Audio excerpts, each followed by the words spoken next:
안녕하세요. 단국대학교 일본연구소 HK플러스 사업단 향기인문학센터의 특강을 맡은 양성주입니다.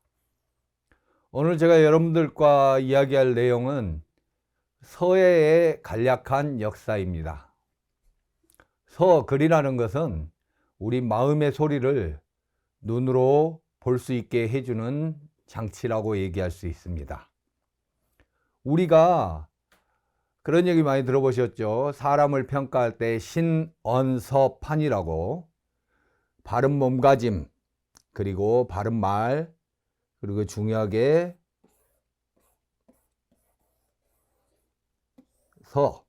글씨를 어떻게 아름답게 잘 쓰느냐, 보기 좋게, 그리고 매사의 판단력을 어떻게 가져가느냐. 육예라고 들어보셨습니까? 우리가 교양으로 갖춰야 될 덕목 6가지, 예절과 음악과 활쏘기, 말타기, 과거에 꼭 필요한 덕목이었겠죠.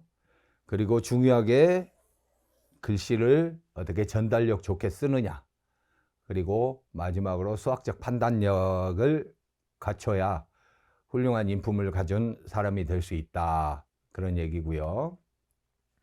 공자님께서 말씀하셨습니다. 도의 뜻을 두고 덕에 근거하고 의에 의지해서 예술에서 논일다. 근데 여기서 이제 예라는 것이 아까 전장에서 말씀드렸던 육예, 예학사의 소수고요. 유어예 하면 예에서 논일다 하는데 이 놀유자가 고전문자에 들어가면 이것은 깃발을 뜻하고요. 이 아들자는 어린 사람을 뜻하는 것입니다. 그래서 그냥 논다가 아니고 왕세자가 성균관에 입교하는 글자예요. 그래서 유어에는 예술에서 놀다 이런 식보다는 육예를 천착해서 열심히 공부한다, 그런 의미로 생각을 하시면 되겠습니다. 문자를 한번 보죠. 이거는 이제 고대 아즈텍 문자고요. 다음은 마야 문자, 수메르의 점토판을 새겼던 쐐기 문자가 되겠고요. 우리가 고대 문자 하면 많이 자료면으로 보는 이집트 문자. 근데 이 문자들이 지금 하나도 쓰이지가 않고 있습니다. 상형을 기반으로 해서 매우 배우기도 어렵고 쓰기도 어렵고, 그래서 이것들이 나중에 이제 음가를 가지면서 기호화되기 시작하는데 어쨌든 지금은 사라진 문자고요. 이런 대부분의 고대 문자들이 사라지는데 문자는 제왕의 문자로 시작하거든요. 어느 나라에서나. 이 문자라는 것은 우리가 흔히 기록하고 전달하고 이게 주요 목적이라고 생각을 하지만은 실상은 하늘로부터 신성 권위를 부여받은 제왕의 권위를 내세우는데 그 주요 목적이 있다고도 할 수 있습니다. 그래서 제왕과 제왕 측근에 몇 사람만이 쓸 수 있었던 거죠. 문자를 함부로 쓰는 것 자체가 과거에는 반역일 수 있었습니다. 그래서 지금은 대부분 역사 속으로 사라졌고요. 그런데 이 동아시아에서 많이 썼던 한자의 경우는 그 시대와 함께 조금씩 그 모습을 변형해서 현재까지 강한 생명력을 유지하고 있는 독특한 문자 체계입니다. 서예는 한자의 영향이 지배적이죠. 그리고 엄격한 쓰는 방법, 서사 규칙을 가지고 심미적 자각이 보태져서 이 동아시아에서 구현하는 아주 독특한 예술 장르입니다. 보키시입니다. 고대에 문자를 만들었다고 전설적으로 전해지는 분이죠. 여기 그림 가운데 보면 많이 보시던 태극기에서 보던 8궤가 있습니다. 이 8궤를 문자의 원형으로 보기도 하고요. 창일이란 분이 새의 발자국, 짐승의 발자국을 보고 한자를 만들었다는 설도 있습니다. 문방사호라고 많이 들어보셨을 겁니다. 서예에 꼭 필요한 도구인데 당나무 섬유로 우리나라에서 한지가 특히 유명한데요. 글씨를 쓸 수 있는 종이가 있고 그름과 악교를 섞어서 만든 먹, 이 먹을 벼루에 곱게 갈아서 원통형의 둥그런 붓으로 글씨를 쓰는 것이죠. 특히 이 붓에서는 동그란 붓을 360도 활용하면서 무수한 변주를 할 수 있는, 그리고 붓이라는 것이 쓰기가 굉장히 어려운 도구이다 보니까 동서고금을 막론하고 딱 잡는 순간 조심성이 생기는 필기구입니다. 그럼 서예의 역사에 한번 들어가 보죠. 원원유장하다는 표현을 씁니다. 그 근원이 저 멀리에서 있고 또 아득하게 길게 흘러간다고 볼 수 있습니다. 그래서 지금 우리나라에서는 서예라고 부르지만 중국에서는 서법, 또 일본에서는 서도, 이런 식으로 표현은 달리하지만 내용은 같고요. 오늘은 자료가 풍부한 중국 서예사 위주로 이야기를 풀어가 보도록 하겠습니다. 진한대에는 세를 중시했습니다. 그리고 진나라 때는 운치를 중시하고, 남북조에 와서는 어떤 정신, 그걸 강조했고, 당대에서는 서법을 중시하고, 송나라 때는 그 뜻을 중요시했고, 원명대에 와서는 그 형태를 중요시하고, 청대에 이르러서는 그 의취를 중시하고, 근대에 와서는 예술적 기운을 중요시하는 경향으로 발달해 왔습니다.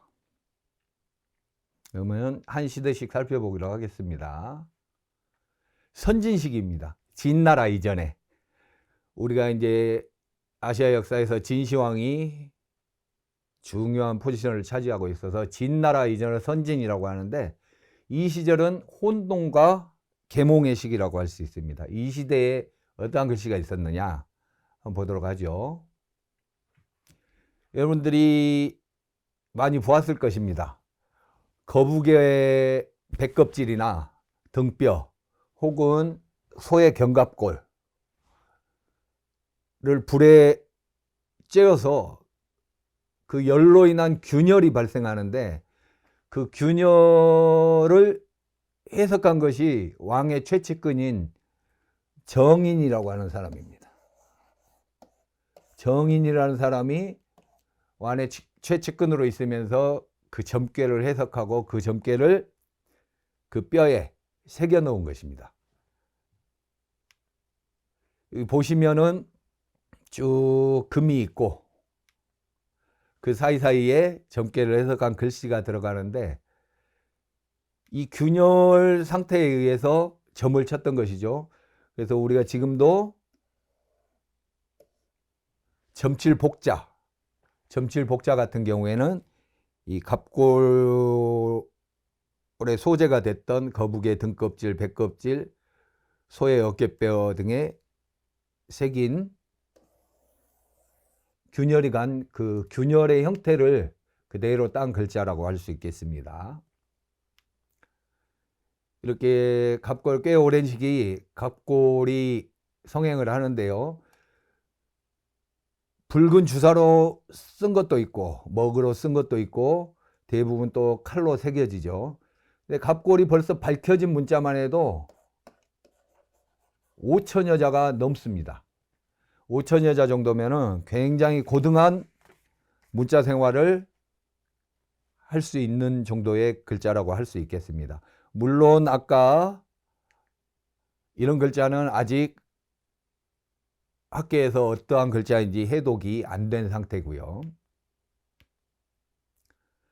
갑골의 균열에 따라서 점괘를 정리한 것이고요. 갑골문에 가을 추자입니다. 가을은 곡식을 수확하는 계절이고 메뚜기가 등장하는 계절입니다. 메뚜기가 등장해서 사람이 지금도 중국에 가면 메뚜기 튀김도 있고 한데 메뚜기를 튀겨 먹을 수도 있지만 메뚜기가 너무 많을 때는 황화라고 메뚜기 황자를 써서 황화라고 큰 재앙으로 치기도 했습니다. 그래서 메뚜기를 불태워 죽이기도 하고 가을은 메뚜기의 계절이에요. 그래서 갑골문의 메뚜기는 요즘 쓰는 그래서 벼화와 불화가 붙은 가을 추자가 되겠습니다. 이제 서주를 지나서 전국시대에 이르릅니다. 이때는 어떠한 글씨가 나오느냐? 금문이라고 하는 것인데요. 종정이기, 청동 기물에 새겨져 있는 글자를 뜻합니다. 그래서 금속에 있는 글자다 해서 금문이라고 하는데요. 이쪽 측면을 이렇게 보면 한자가 잘렸습니다만은 자자손손 영보, 자자손손 대대로 영원히 보배롭게 간직해라 사용해라 이런 문구들이 많이 있고요. 또 다른 금문을 보면 여기에도 자자손손 영보용, 자자손손 보배롭게 사용해라 라는 문구가 또 등장하고요. 이런 금문을 일러서 갑골과 더불어서 진시황이 통일하고 소전을 만들기 전까지의 글씨들을 통칭해서 대전이라는 표현을 씁니다. 전서 중에. 전서는 크게 대전, 소전으로 나누는데 그 기준은 진시황이 통일하고 소전을 만들기 전까지의 글씨는 대전, 진시황 이후는 소전으로 나눌 수 있겠습니다. 대우정입니다. 대우정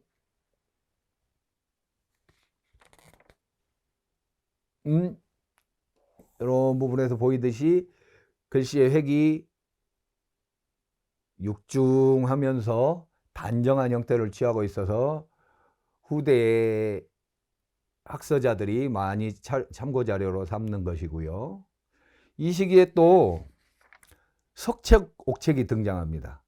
돌이나 옥을 둥근 형태, 타원형 형태, 네모 형태를 깎아서 여기에 글씨를 쓰는 것이죠. 그리고 지금 이 자료는 후마맹서라고 맹서하는 서로 간에 맹서하는 글귀를 쓴 건데 어떤 맹서를 하기 위해서 동물을 희생양으로 삼고 그 희생물의 피를 가지고 직접 돌이나 옥에 글씨를 썼던 자료가 되겠고요. 또 이제 백서가 등장을 합니다. 비단 같은데 이제 천에다 쓰는 거죠. 이 초나라 때 이 백서는 뺑 둘러서 각종의 동물 문양도 장식이 되어 있고 주요한 부분은 이 부분하고 이 부분 두 부분으로 나눠 쓰여지는데 하나는 우행을 하고 하나는 좌행을 하고 지금은 우상에서 좌하로 글씨들을 많이 씁니다만은 쭉 서예 역사에서 이때는 그게 혼용됐던 것 같고요. 또 종이나 비단이 서사도구로 일반화되기 전에는 이렇게 나무를 얇게 펴서 글씨를 쓴 거, 이거를 이제 목간이라 하고요. 또 대나무가 많은 지역에서는 대나무를 얇게 펴서 거기에 쓴 글씨, 이걸 죽간이라고 얘기하죠. 금문 대전의 모공정인데 이 모공정은 32행 497자나 새겨진 많은 글자가 새겨졌기 때문에 후세 사람들이 글씨 공부를 할 때 좋은 자료가 되겠죠. 그래서 후세 평론가는 학서자가 글씨를 공부하는 사람이 이 모공정을 배우지 않으면, 모공정을 학습하지 않으면 유생이 필수 교양서인 상서, 그러니까 서경을 공부하지 않은 것과 똑같다, 그런 평을 남긴 분도 있습니다. 굉장히 글씨가 우뚝하고 장엄한 글씨다, 그런 평이 있고요. 산시반입니다. 산시반은 이 시대에 토지 분할에 관한 기록을 금속 기물에 주물해 놓은 자료입니다. 이게 피력이 굉장히 균일하고 자형도 단정해져 가지고 이 자료 역시 후대 고전 문자를 연구하는 사람들에게 사랑받는 자료입니다. 다음으로 석고문인데, 석고문은 어찌하여 석고문이라 하느냐, 돌로 북 모양의 커다란 북 모양으로 깎아놓은 돌에 글씨를 새겼습니다. 그래서 석고에 새겨진 글이다 해서 석고문이라고 부르는데요. 이거는 진나라 때 군주의 사냥 기록, 사냥은 전쟁 연습일 수도 있고 평소에 훈련일 수도 있고, 그 기록을 쭉 문으로 정리해 놓은 것인데요. 이 자료는 이제 나중에 청나라 때 오창석이라는 작가에 의해서 연구가 많이 되고, 오창석이라는 작가는 아무튼 평생 동안 이 석고문을 연구해서 많은 임서 작품을 남겨놨습니다. 이따 뒤에 한번 볼 수 있겠고요. 그리고 이제 이 시기를 지나서 진나라에 이릅니다. 진나라 하면은 여러분이 딱 생각나는 분이 있죠. 바로 최초의 황제, 그래서 시황이라 불리는 진시황입니다. 진시황이 천하를 제패했는데 본인의 공덕을, 본인의 업적을 곳곳에 비석을 세워야 되는데, 당시에는 육국의 문자가 조금씩 다른 거예요. 알아보지 못하는 지역이 생기는 거죠. 도량형도 통일하고 분석행위도 하고, 그 중에 하나가 소전이라는 글씨체를 만들어냅니다. 설문해자라고 들어보셨을 겁니다. 설문해자가 이 소전을 기본으로 해서, 누구죠? 설문해자 허신이죠. 허신. 동아때 허신이 설문해자는 소전을 기반으로 해서 소학, 그러니까 문자학의 근본이 되는 책이 나중에 나오고요. 이 소전이 이제 어떠한 글씨인가 보면은 역상각석이라고 있습니다. 이렇게 획이 균일해지면서 세로로 글씨가 약간 장방향으로 길어지는, 균일하게 단정하게 써내려가는 글씨인데요. 봄의 누에가 시를 토해내듯이 균일한 획으로 단정하게 써내려가는 글씨가 특징이죠. 근데 이 글씨는 이제 역삼각석이지만 당시의 글씨를 이제 어떤 세월이 지나면서 화제가 됐던 어떤 것들은 훼손이 되고, 나중에 이제 탑본을 보고 다시 각해 놓은 번각본이긴 하지만은 소전을 볼 수가 있고요. 소전이 또 어떤 것인가 하면은 이렇게 천자문 보시면 균일한 획으로 쭉 단정하게 써갔음을 알 수 있습니다. 아까 역삼각석도 마찬가지지만 태삼각석도 시황이 통일한 전국을 순실하는 과정 중에서 동쪽을 순실을 하면서 역산에 올랐을 때, 태산에 올랐을 때 그 지역 사람들에 의해서 세워진 송덕비, 진시황을 찬양하는 비석이 되겠고요. 이상이 이제 역사상 조금 이른 시기에 굉장히 규범화된 서법예술이라고 할 수 있습니다. 서해는 요즘에 추상화 같은 경우 자신의 인상을 자기 마음대로 표현해내지만, 서해는 서계라는 표현이 있습니다.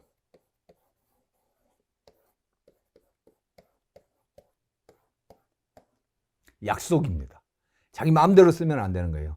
철저하게 이거는 이렇게 쓰면 이런 의미다 라는 게 분명한 약속이 있기 때문에, 그 약속의 범위 안에서, 굉장히 규범화된 범위 안에서, 그 안에서 최소한의 변주를 활용해서 예술활동을 하는 장르가 되겠고요.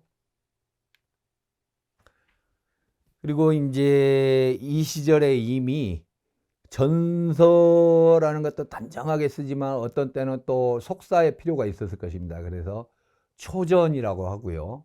이 초전으로부터 변화해서 예서가 등장을 합니다. 예서. 예서가 많이들 제주의 자를 쓰는 걸로 알고 있는데 보면은 놀랍게도 노예의 자를 쓰죠. 노예의 자. 아까 제왕의 문자가 전서가 제왕의 문자라고 할 수 있는데 제왕의 문자는 왕과 그 최측근만 안다고 했습니다. 근데 하급 관료들이 노예들을 관리하는 과정에서 글자를 문자로 활용했을 때 굉장히 정확하고 실리가 있었죠. 그래서 하급 관리들이 노예를 관리하는 데 쓰는 문자다 해서 노예의 자를 써서 예서가 등장하는데 이 예서가 지금 우리가 쓰고 있는 해서는 금체라고 하는데 금체로 가는 신기원이 됐던 것이죠.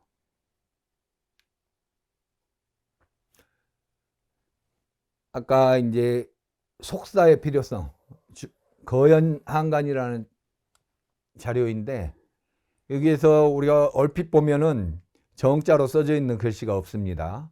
이렇게 빨리 쓰는 속사의 필요성이 있어서 글씨가 초소화됐다는 것을 알 수 있고요. 이제 양안 시기에 들어서서 동안, 서한, 양안, 서한, 동안, 양안 시기에 와서 서법에 다양한 서체가 탄생하고 고도로 예술화되고 품격화되기 시작합니다. 중목간에 쓰여진 초서고요.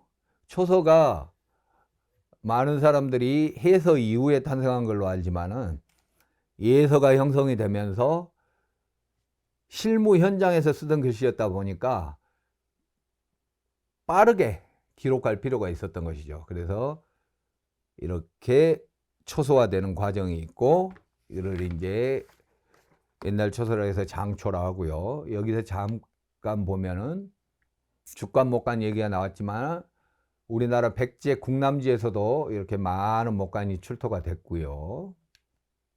또 다른 지역에서 또 백제 목간이 출토가 되고 백제 목간이 또 다른 지역에서도 또 이렇게 출토가 되고 해석이 되고 있습니다.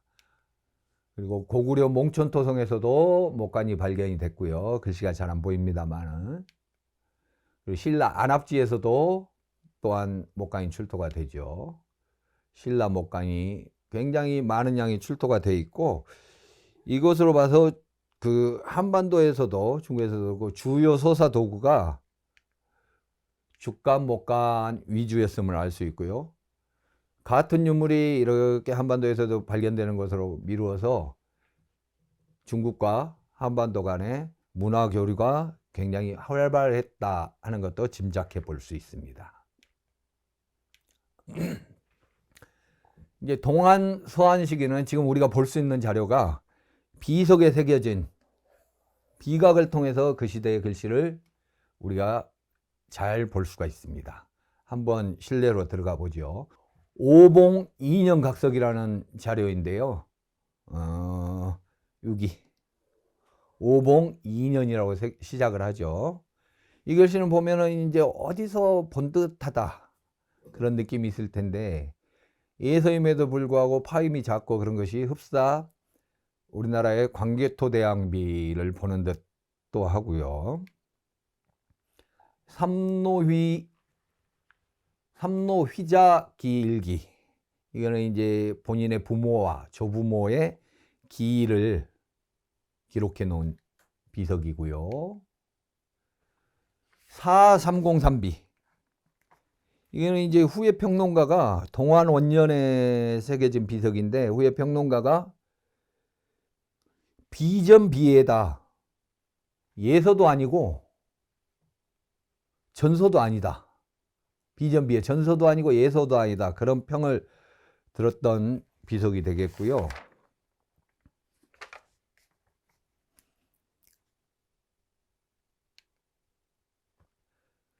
동안 비각이 이렇듯이 이제 8분서에 이르고 8분은 이제 여러 가지 이용에 대해서 해석이 있습니다만은 전서가 한 2할, 예서가 한 8할에 그래서 팔분서라고 하는데, 팔분서에 이르고 아까 봤던 대량의 간독과 또 석각이 전해지고, 그 외에 또 당시 성행한 초소, 아까 목간에서 봤죠. 초소도 이미 존재하고 있었다. 그런 것을 유물을 통해서, 유물 자료를 통해서 확인할 수 있습니다. 동한 때의 원암비라는 글씨는 이러하고요.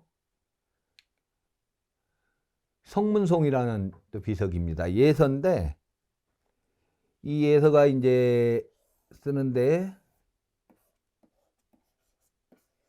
명자 같은 경우에 이렇게 길게 빼고, 또 퇴성자 같은 경우도 길게 빼고, 요런 획으로 해서 이게 예서의 초서다라는 평을 듣는 작품이고요.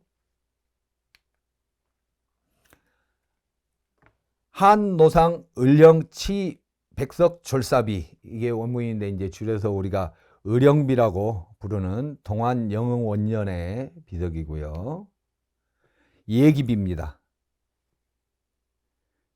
후에 평론가들이 그 자획이 묘함을 다하고 있다.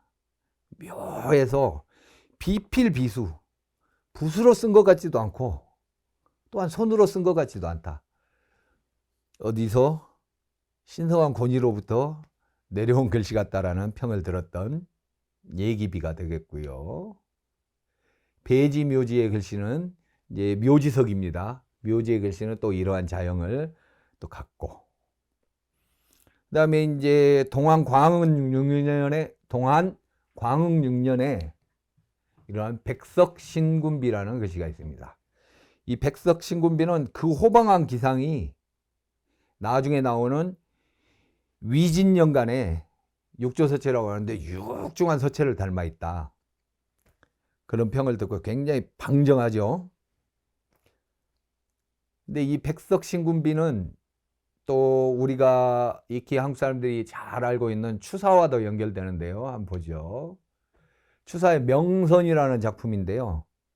이 명선이라는 작품은 초이선사가 자꾸 직접 만든 차를 제주 유배에 가 있는 추사에게 보내주니까 그게 고마워서 답례로 써준 글씨인데, 이 부분에 보면 여기가 좀 잘렸습니다만은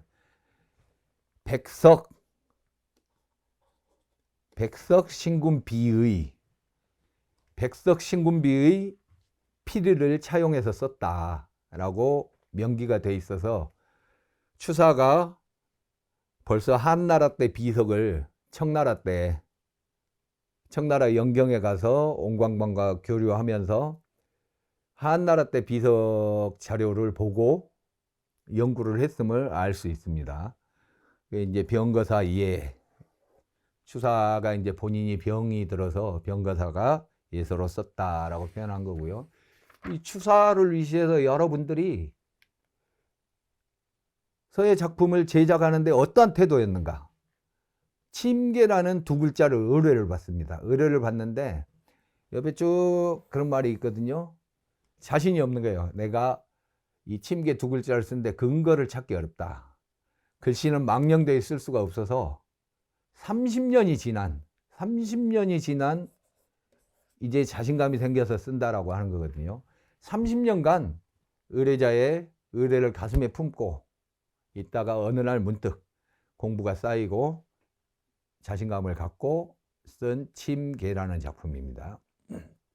아까 보았던 거연한간, 이런 웅장한 비석이 있습니다. 앞에 서 있는 사람들의 키, 잘렸지만 이렇게 서 있는 우뚝한 비석. 중국 어디에도 이만큼 웅장한 비석이 드물죠. 광계호토대왕비입니다. 광계토대왕비인데, 아까 오봉 2년 석각에서 보았듯이 질박한 필액이 느껴지는 글씨죠. 우리가 아까 또 앞에서도 보았고 뒤에서도 볼 때 중국의 명비명첩으로 우리 서예가들이 공부를 하는데, 글씨 크기는 대체로 이 한치, 손가락 한마디, 한치 정도를 지나지 않습니다. 그걸 우리가 확대해서 연습을 하고 보고 쓰고 하면서 필력을 익히는데요. 이 광개토대왕비는 글씨가 거의 손바닥 절반. 굉장히 크죠. 중국 사람들이 탐낼 수밖에 없죠. 자꾸 본인들의 역사에 편입시키려고 어거지도 많이 쓰고 하는 과정에 있죠. 우리의 소중한 유산입니다. 광개토대왕비가 저 탑본인데 아까 그 어마어마한 웅장한 규모 탑본을 통해서도 확인할 수 있고요. 또 이제 시기는 조금 다릅니다만은 백제 창왕명 창왕이라는 명문이 새겨진 사리감입니다. 이 글씨는 이제 예설을 넘어서 해서로 진행되는 과정으로 보이지만 호태영비의 글씨와 어떤 유사성이 있는 것 같은 느낌 그런 것이 있고요. 행서와 해서 또한 이제 나중에 행서와 해서가 또 발달하게 되는데 행서와 해서도 예서에서 나왔던 초서 이 두 가지 글씨체가 서로 교작용을 하는 과정에서 잉태되고 양육되었다는 것을 우리는 잊어서는 안 되고요. 이제 위진시기로 들어가서 위진시기는 사상계나 미학계나 특징이 현학입니다. 현학이 아주 성행하는데 현학이 뭐 모르는 걸 아는 척한다 이런 어려움이 아니고 가물연자는 가물가물한다는 뜻이잖아요. 이렇게 실타래 힐이 있고 여기에 불을 탁 붙이면은 후루룩 타겠죠. 가물가물한 상태. 알듯 말듯. 그리고 생각을 많이 하게 되겠죠. 그 불교가 여기에 오자가 났는데 불교가 동쪽으로 점점 세력을 넓혀오고 도학이 또 일어나서 맑고 아름다운 청려한 것을 추구하게 됩니다. 위진시기에 청려한 것을 추구하게 되는데 이때 드디어 이왕이라고 많이 들어보셨을 겁니다. 서예 성인으로 불리는 왕희지, 그의 아들 왕헌지, 이 두 분이 지금 우리가 쓰고 있는 모든 붓질, 서체를 확립했다고 말해도 과언이 아닌 이 두 분이 등장하게 됩니다. 왕희지 17첩인데요. 17이라는 숫자로 시작해서 17첩입니다. 서중에 후에 평론가들은 이렇게 얘기했습니다. 글씨 중에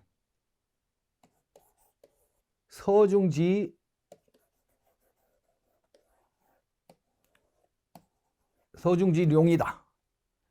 글씨 중에 용과 같은 작품이다. 그렇게 평을 했고요. 이제 왕희지가 이렇게 또 단정하고 미려한 해서도 쓰죠.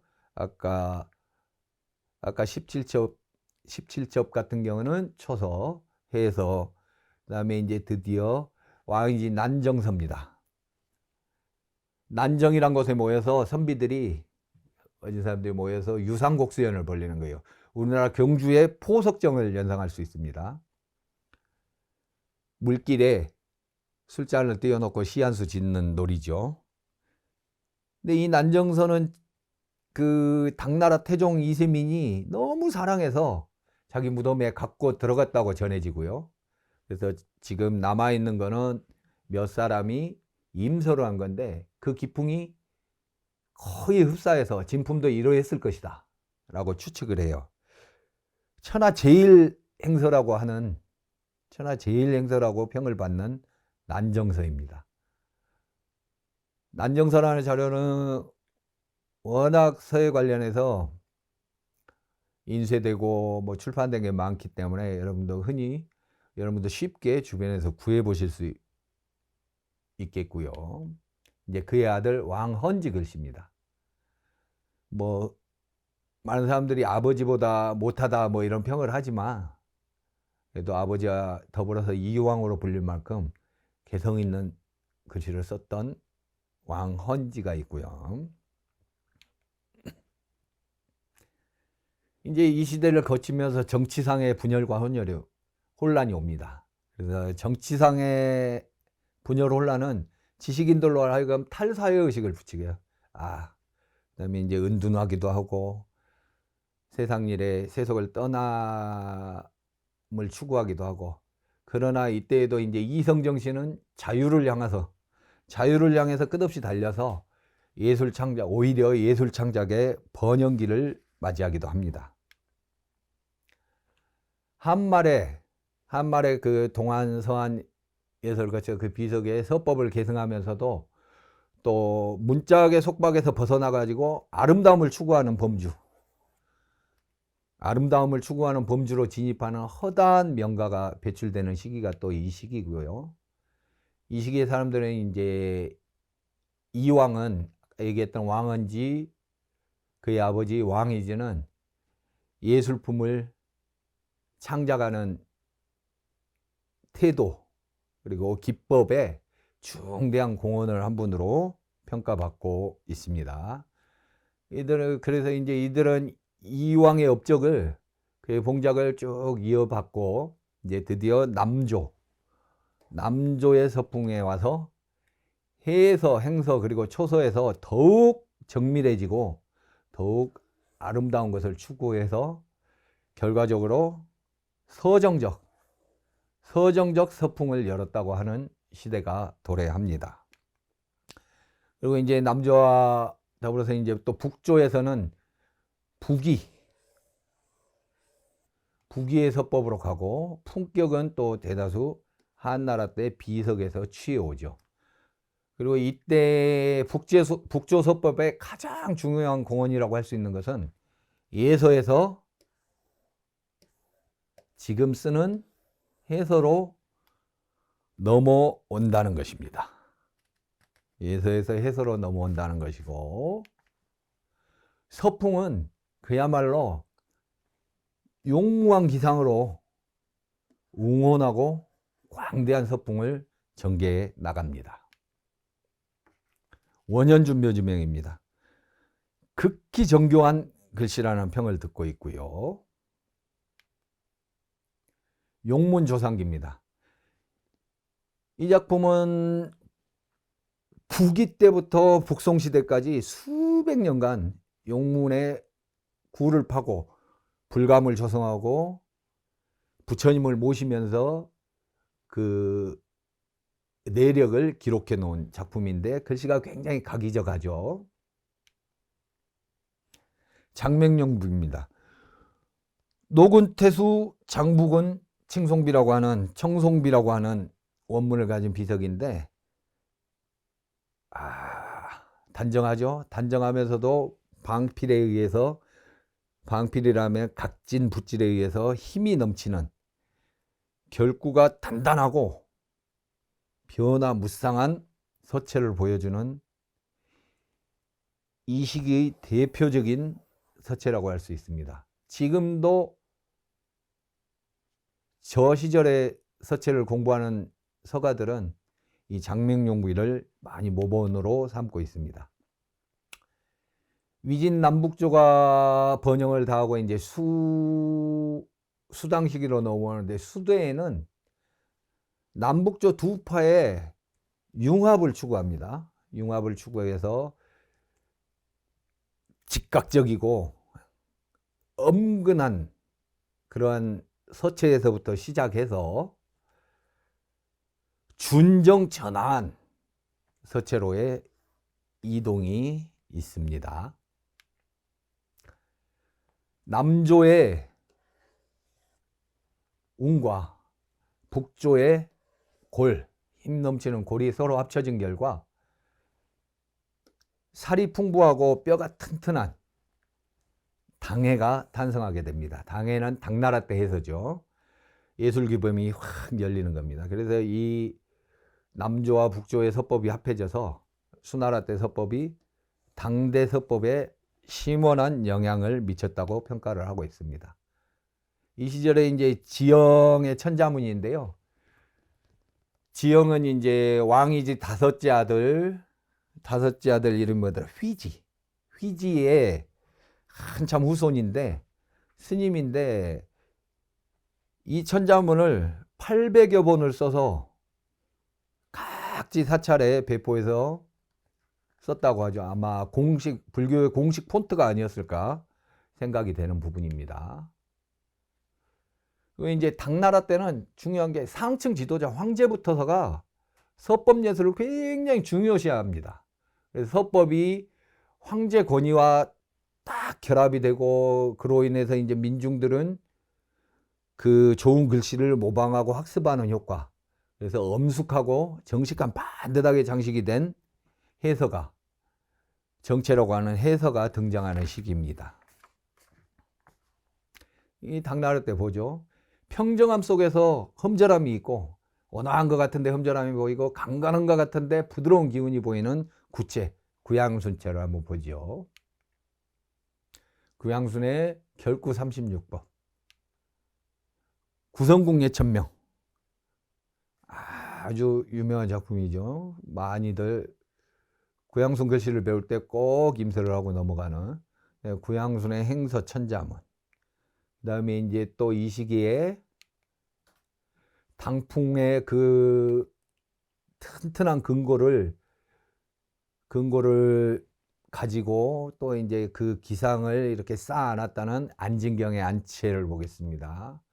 안진경의 안씨감엽입니다. 안씨감엽이고 해서인데, 왕이지의 텐션이 이렇게 안쪽으로 기우는 거라 했다면은 안진경의 긴장감이 이렇게 풍성한 것 같으면서도 약간 둥그렇게 긴장감을 주는 게 약간 대비가 되고요.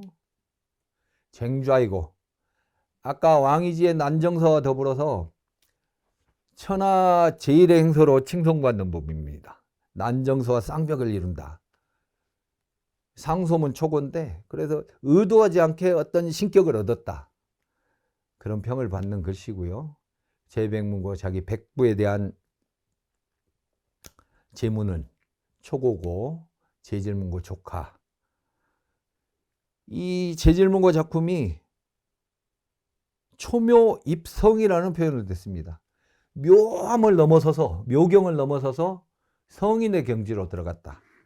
그런 평을 듣는, 아무튼 왕이지와 더불어서 천하 제1의 행서작품이라는 작품들이고요. 그 다음에 이제 유공건의 서체를 한번 보겠습니다. 유공건의 신책군비. 아까 육조의 서체보다 많이 부드러워졌죠. 조금 더 아름답고 그런 형태를 띠고, 유공건 해서도 이렇고요. 현비탑비 이렇게 있고, 이 시대에 또 장욱의 피르를 중시한 초서가 등장하고, 회소의 초서 또 등장하고, 이양빙이 전설을 잘 썼는데 옥전이라는 게 또 등장을 하죠. 앞에 보았을 때 안진경의 안씨감묘비 같은 경우에 비문은 안진경이 썼지만 비의 제목 위에 전서는 이양빙이, 또 동시대의 이양빙이 전서로 썼다. 그렇게 밝혀져 있고요. 이분들도 그러나 전부 규범에 의탁해서 법도에 어긋나지 않는 글씨를 쓴다. 장욱이 해설을 쓰면 이렇습니다. 고시사첩이라는 초서 작품입니다. 이렇게 이쪽으로 놓고 보면, 초서는 이제 조금 더 훈련이 필요하죠. 읽고 쓰는데. 초서 작품이 이러하고, 또 초서 반야심경이고요. 회소의 시거첩입니다. 회소의 시거첩 지나서 또 회소의 자서첩. 이 회소는 이제 자서첩에 이르러서 이제 평을 어떻게 듣냐면 이런 글씨를 쓰면서 스님이셨거든요. 산성 입성이라는 표현을 또 들어요. 이 글씨로 인해서 미치광이 같은 중이 성인의 경지에 들어간다. 그런 표현을 듣는 회소의 천자문. 이 천자문을 두고 일자 치일금이라고, 글자 한자 한자가 황금의 가치가 있다. 그런 평을 들었던 작품입니다. 듣는 작품입니다. 여기서 이제 최치원, 신라 최치원입니다. 당나라에 유학을 했었죠. 우리나라 육두품의 한계를 벗어나지 못하고 당나라 유학에서 빈곤과를 보고, 그리고 이제 귀국에서 쌍계사에 있는 진감선사 탑비를 쓰셨죠. 같은 시기 당나라 사람보다 당나라에 유행하는 해설을 더 아름답게 썼다는 평을 듣는 양국의 문화 교류를 확인할 수 있는 작품이고요. 아까 안시가면비의 제목을 썼다는 이양빙 3분기라는 작품입니다. 확대해 보면 이렇고요. 천자문도 남겼습니다. 이 수당시대의 서법은 쭉 발전한 거를, 이 과정을 정말 이론적으로 잘 정리해서 후세에 남겨준 게 송과정의 서보라는 작품입니다. 송과정이 서보라는 작품을 통해서 실천과 이론을 겸비한 서법 창작의 신천지로 후세들이 진입하게 되죠. 이게 전부 서법은 이뤄야 된다, 금기해야 될 것, 우리가 서법을 서예 작품을 하는데 취해야 될 태도, 이런 것들을 정리해 놓은 작품이고요. 서보입니다. 이제 송대에 이르러서는 이야기 흥기를 합니다. 이야기. 송명 이야기라고 하는 이야기 흥기를 해서 학식과 재화를 중시하고, 그런 과정에서 글을 읽고 글을 쓰는 과정에서 서법이 성행하게 되죠.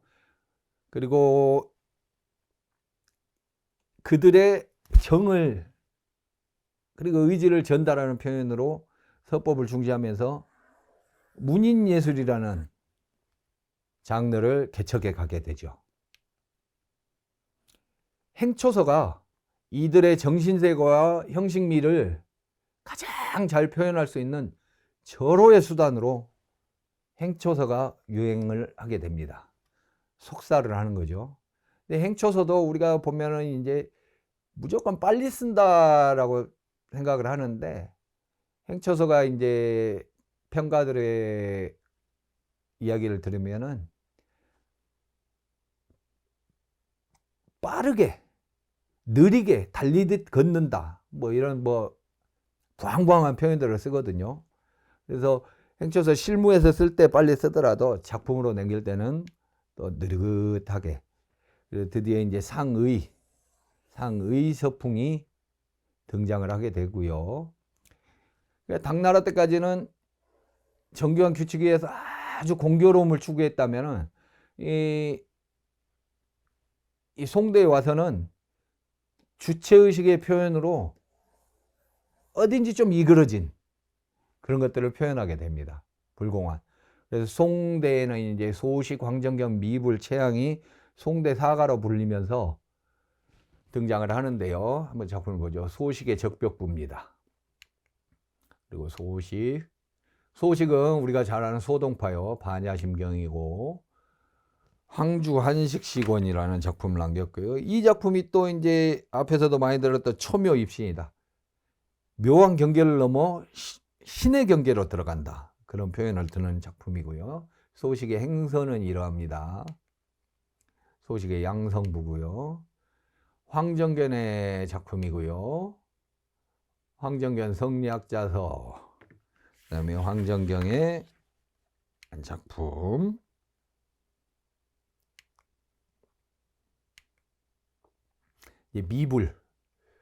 미불이란 분이고요. 미불의 촉소첩인데, 이 작품이 또 초묘입신의 경지다, 그런 표현을 듣고, 이 작품은 또 어떤 평론가는 사자가 날카로운 발톱을 세우고 빠르게 전력을 다해서 뛰어가는 것 같다, 그런 평을 남겼고, 이렇게 그림도 남깁니다. 그림과 글씨가 합쳐지고 채양이라는 분의 글씨는 이러함을 우리가 볼 수 있습니다. 채양의 자서실권이고요. 이렇게 넘어가서 서법으로 말하고 정은의에 이르러 개성과 창조를 추구하여 송서의 지극히 높은 고지에 올랐다라고 평을 듣는데, 송대 상의와 당대의 상법, 그리고 진나라죠. 왕이지가 활동하던 진나라의 상운. 이거는 이제 서예사에서 누구나 인정하는 공인된 세계의 큰 높은 봉우리다. 이것이 이제 이 시기에 와서 이루어진 것이죠. 그리고 이제 원대에 들어갑니다. 원대에 들어가면 원나라에 봉사했음에도 불구하고 아성으로 칭송을 받는 서예의 조맹부가 등장을 합니다. 조맹부가 등장을 해서 고전주의를 지향한 조맹부가 등장하는데 이러한 글씨를 쓰십니다. 이러한 글씨, 단정한 글씨인데 이렇게 초소 작품도 남아있고요. 묵수도 남아있고. 이 조맹부의 호가 송설이거든요. 이 송설체를 잘 썼던 분이 한 분 계세요. 조선의 안평대군 이용입니다. 소원화개첩이라는 작품도 남겼고요. 안평대군 이용이 여기서 인용이 되냐면은, 자, 다음 장을 한번 봅시다. 개미자입니다. 개미자. 개미년간에 조선이 건국하고 개미년간에 국가 공식 폰트로 주조된 활자입니다. 아주 아름다운 활자예요. 지금 우리가 보고 있는 유교 경전이라든가 이런 걸 이 시기에 이 아름다운 활자를 활용해서 찍어서 지금도 우리가 그 혜택을 보고 있죠. 근데 이 개미자가 초본이 안평대군 이용이 송설체를 활용해서 만든 글자다 라는 것이고요. 이제 명조로 넘어갑니다. 명조에는 첩학이 우세합니다. 명조의 제왕들은 서예 조종이라고 할 수 있는 왕이지를 배출한 진나라 사람들의 서예를 숭상을 합니다. 그래서 진나라 사람들의 신윤을 가져와서 아름답게 가꾸어 나가는데요. 이 시기에 와서 이제 전신사의 글씨는 그냥 쓰는 게 아니야. 나의 기운, 내 속의 정신까지도 전달해줘야 된다. 그러한 행초서와 소해서가 등장을 하고요.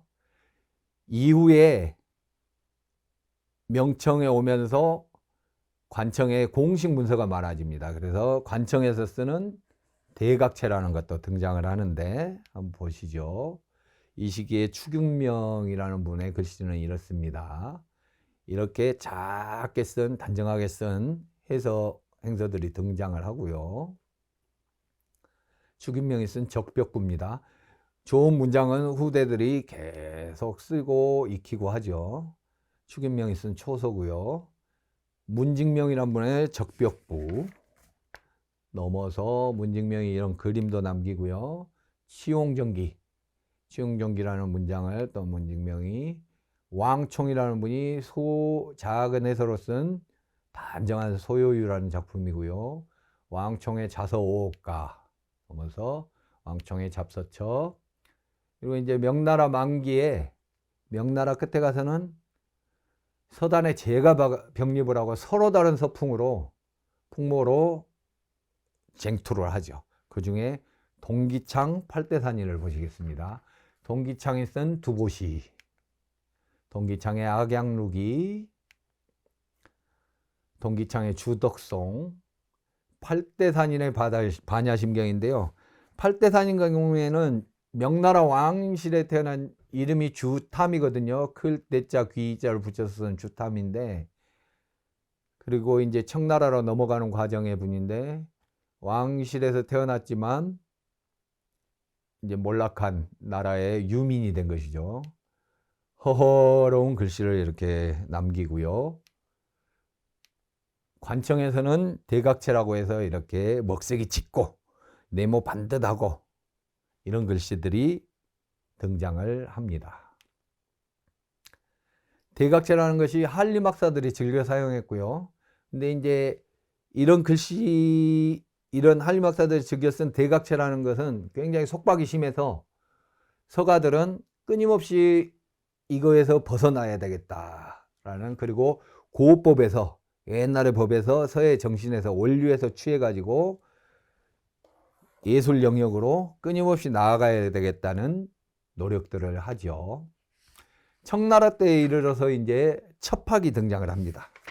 청나라 때에는 첩학의 영향 아래서 동기창, 조맹부, 미불 등 그 선대들의 목적을 숭상하고 계속 자료를 구해서 연습을 하죠. 그리고 이제 강의 건륙년간에 또 청나라에서도 명나라 대곽체와 같은 광각체가 등장을 하고요. 그리고 서가들은 끊임없이 창신의 길을, 새로운 것을 만들어내야 되겠다는 의지를 한나라 당나라의 법에서 자꾸 질문을 던지고 찾으려고 하죠. 청대에는 비석으로 가는 비약이 성행을 하는데, 진나라 한나라 때의 전서와 예서에서 직접 그 형태를 취해오려는 그런 노력들을 하죠. 그래서 전서, 예서, 금문 등을 사용해서 새로운 신풍을 이루는데 그 융합된 형태가 금석기, 그러니까 금문과 성문, 글씨의 원류에서 느껴지는 기운이 있어야 된다. 이런 이야기들을 하면서 청나라 말기에 또 이르러서는 진나라, 한나라 때 서법을 모범으로 삼지만 모범으로 삼고 북비의 그 부쓰는 의도, 이것을 자기 안에 들여서 질박방정한 그러한 석풍을, 질박한 아름답게 막 장식을 하고 꾸미고 이런 것보다는 나무를 탁 쪼갰을 때 그 순수한 질박함을 얻고자 하는 노력들을 많이 하게 됩니다. 이 시기에 이제 조지겸이라는 분이 소전으로 작품을 한 것이고요. 역시 그 다음에 한나라 비석에서 끌어와서 예서 작품이고요. 그리고 이제 청조 말에 이르러서는 고고학이 한 발 더 들어갑니다. 고고학이 한 발 더 들어가서 청동기물이나 뭐였죠? 아까 청동기물이나 비석을 넘어서 간독, 갑골문이 발견이 되고 그것들을 흡수해서 독립한 서체를 또 형성해 나갑니다.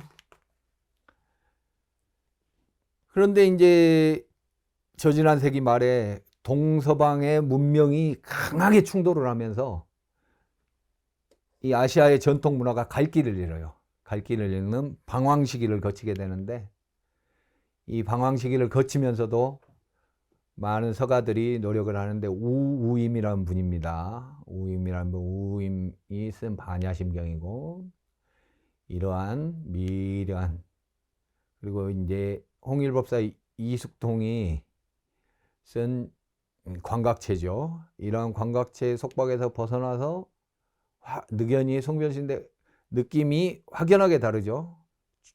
묵직하게 네모 반듯반듯하게 쓴 데서 시원한 느낌을 주는 이러한 서체로, 그다음에 이런 대형 한 글자를 심윤묵이라는 분인데 크게 쓴 작품이 등장하고요. 이러한 작품 거쳐서 심윤묵이라는 분입니다. 그리고 등산목이라는 분은 또 이러한 글씨를 해서 안에 전서가 섞이는 듯한 이러한 글씨도 나오고 예서가 또 나오죠. 오창석이란 분입니다. 시소와 3절에 정각예술까지 잘했다 해서 시소와 각 4절이라는 표현을 들었던 분이고요. 아까 초반에 나왔던 석고문을 이분은 평생 임설을 하면서 연구를 했습니다. 지금 우리가 전서 소전을 공부하는데 굉장히 많은 도움을 주고 있는 자료고요. 오창석이 이렇게 그림도 그리고, 오창석의 전서 작품입니다. 목숨 숫자, 좀 화면에는 잘렸네요. 그 다음에 60세까지 소목장으로 노동을 하던 제백석이란 분이고요. 한국 사람들에게 아주 인기가 있는 분이죠. 제백석이란 분이 있었고, 그 다음에 한국에는 잘 알려지지 않은 황사령이라는 분이 이때 또 황목보란 분이 활동을 하죠. 이렇게 강한 개성이 선명한 이런 글씨들이 이제 자각을 거쳐서 나오면서 이 시기에는 일상서사와 무관한 그야말로 예술성을 획득하기 위한 노력의 작품들이 많이 등장을 하죠. 이 시기를 이름하자면 예를 숭상하는 그런 시기의 서라고 글씨라고 할 수 있겠습니다. 자, 그러면 이제 대략의 중국 서예사를 살펴봤는데요. 우리가 빠뜨릴 수 없는 분이 있죠. 바로 이분입니다. 세종대왕. 세종대왕께서는 만든 목적과 이거를 어디에 써야 되겠다는 목적과 만든 사람이 분명한 지구상 막내 문자인 한글을 만드시죠. 이름하여 훈민정음입니다. 나란말씀이 이호 중국하여, 나란말씀이 중국과 달라로 시작을 하죠. 이렇게 자음은 어떻게 만든다, 모음은 또 어떻게 만든다,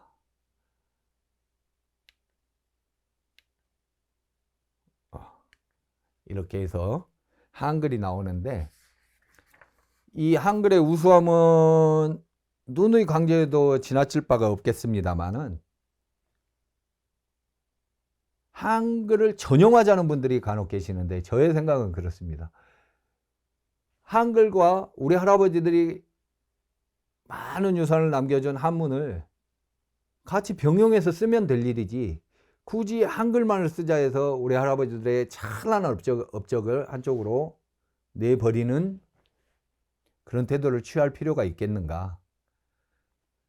아까 당나라에서를 당나라 사람보다 잘 썼다는 최치원 같은 분도 있고, 중국에서 탐하는 중원의 고구려비가 있고, 한문을 모르고 우리가 어떻게 그런 자료에 접근을 하겠습니까? 사랑을 할 수 있겠습니까?